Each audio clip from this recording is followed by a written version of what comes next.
अस्सलामुअलैकुम, welcome back to my channel glow up with Kiran. कैसे हैं आप सब? उम्मीद करती हूँ सब खैरियत से होंगे और अल्लाह ताला आप सबको बहुत खुश रखे। आज की रेसिपी है तवा फ्राइड बैंगन की। ये मेरी अम्मी की स्पेशल रेसिपी है और सब इसे बहुत शौक़ से खाते हैं। ये इतने मज़े की रेसिपी है कि आप एक दफ़ा इसे ट्राई करेंगे तो बार बार इसे बनाएंगे। बहुत झटपट बनने वाली रेसिपी है और बहुत टेस्टी बनती है। इसे एक दफ़ा ज़रूर ट्राई करें। वीडियो पसंद आए तो इसे लाइक शेयर ज़रूर कर दें। मेरे चैनल पर नए हैं तो इसे सब्सक्राइब कर दें।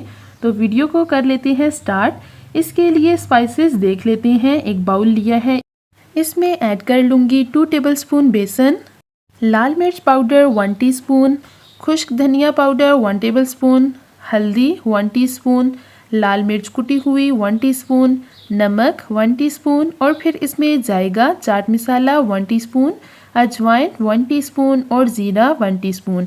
आप चाहें तो अजवाइन और ज़ीरा स्किप कर सकते हैं, लेकिन इन्हें ऐड करने से बहुत ही मज़े का फ्लेवर आएगा। अब इन तमाम चीज़ों को बहुत अच्छे से कर लूँगी मिक्स, ताकि तमाम स्पाइसेस बेसन के साथ अच्छे से मिक्स हो जाएं। और ये देखिए कितने अच्छे से मिक्स हो गया है। अब बैंगन को कट कर लूँगी। मैंने लिए हैं 3 बैंगन, इन्हें अच्छे से वॉश करके ड्राई कर लिया है। अब बैंगन को दरमियान से कट करके 2 पीसेस में डिवाइड कर लूँगी और अब एक साइड को बैंगन को दरमियान से इस तरह से कट कर लूँगी। पूरा अंदर तक इसे कट करें, इस तरह से सीधा सीधा कट कर लूँगी। और फिर अब बैंगन को इसी तरह से दूसरी साइड से भी कट कर लूँगी। सिर्फ अंदर से कट करना है, बाहर तक इसे कट नहीं करना। और ये देखें कितने अच्छे से कट हो गया है। एक और भी इसी तरह से कट करके दिखा रही हूँ।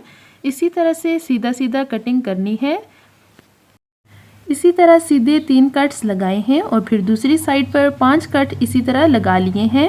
बैंगन का साइज़ देखकर आप उस पर उतने ही कट्स लगाएं। और ये देखें बाकी के बैंगन को भी इसी तरह से कट कर लिया है। अब जो मसाला तैयार किया था वो इस पर हाथ से लगा लूँगी। जो कट्स लगाए हैं इनमें अच्छे तरीके से मसाला लगा लूँगी, ताकि मसाला अंदर तक अच्छे से लग जाए। मसाला बहुत इजीली अंदर तक अच्छे से लग जाता है और ये देखें अंदर तक मसाला लग गया है। दूसरे बैंगन को भी इसी तरह से लगा लूँगी। और ये बैंगन इतने मज़े के बनते हैं कि सब इसे शौक़ से खाएंगे। अगर आप एक दफ़ा इसे ट्राई करेंगे तो ये आप सबके फेवरेट होने वाले हैं। और ये देखें कितना अच्छे से मसाला लग गया है। मैं इसे बना रही हूँ घी से। आप चाहें तो इसे ऑयल से भी बना सकते हैं, लेकिन घी से इसका फ्लेवर बहुत ही मज़े का आता है। अब बैंगन को इस तरह से रख लूँगी। जिस साइड पर मसाला लगाया था वो साइड अभी ऊपर करना है और इसे मीडियम फ्लेम में कवर करके बनाना है। इस तरह ये बहुत ही मज़े का बनता है। इसे कवर करूँगी 7 से 8 मिनट के लिए मीडियम फ्लेम में। तब तक मैं इसके लिए बहुत ही मज़ेदार सी चटनी बना लूँगी। इसके लिए मैंने लिया है 3 से 4 हरी मिर्चें, थोड़ा सा हरा धनिया और इन्हें वॉश कर लूँगी। इसमें जाएगा ज़ीरा, काली मिर्चें और नमक। अब इन तमाम चीज़ों को मिक्सी में ऐड कर लूँगी और फिर इसमें ऐड कर लूँगी थोड़ा सा पानी, जिससे ये बहुत अच्छे से ब्लेंड हो जाएगा। और ये बहुत अच्छे से ब्लेंड हो गया है। और ये देखें कितने मज़ेदार सी चटनी तैयार है। अब इसे बाउल में निकाल लूँगी। मैंने लिया है बाउल में दही और ये थोड़ी सी चटनी इसमें ऐड कर लूँगी और इसे मिक्स कर लूँगी। बहुत ही मज़ेदार सी चटनी तैयार है। अब बैंगन को चेक कर लूँगी और ये देखें माशाल्लाह कितना प्यारा सा कलर आ गया है। अब इसका साइड चेंज कर लूँगी और अब इसे 2 से 3 मिनट के लिए फिर से कवर करके रख लूँगी। इस तरह से ये बहुत अच्छे से पक जाएंगे। 3 मिनट गुजर गए हैं और ये देखें कितना प्यारा सा कलर आ गया है और ये अंदर तक अच्छे से पक गए हैं और बहुत ही मज़ेदार बने हैं। ये अंदर से बहुत सॉफ्ट बने हैं। तो अब इन्हें निकाल लूँगी प्लेट में। और ये देखें कितने मज़े के बने हैं। इन्हें सर्व किया है हरी चटनी और तंदूर की रोटियों के साथ।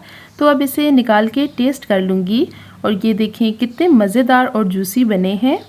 आप भी इसे एक दफ़ा ज़रूर ट्राई करें। इंशाल्लाह आप सबको बहुत पसंद आएंगे। उम्मीद करती हूँ आपको मेरी आज की रेसिपी पसंद आई होगी। वीडियो पसंद आई हो तो इसे लाइक शेयर ज़रूर कर दें। मेरे चैनल पर नए हैं तो इसे सब्सक्राइब कर दें। मिलूँगी आपसे ऐसी ही एक और मज़ेदार सी वीडियो के साथ। तब तक के लिए रखिएगा अपना और अपनी फैमिली का ढेर सारा ख्याल। Thank you so much for watching. Have a lovely day. Allah हाफिज़।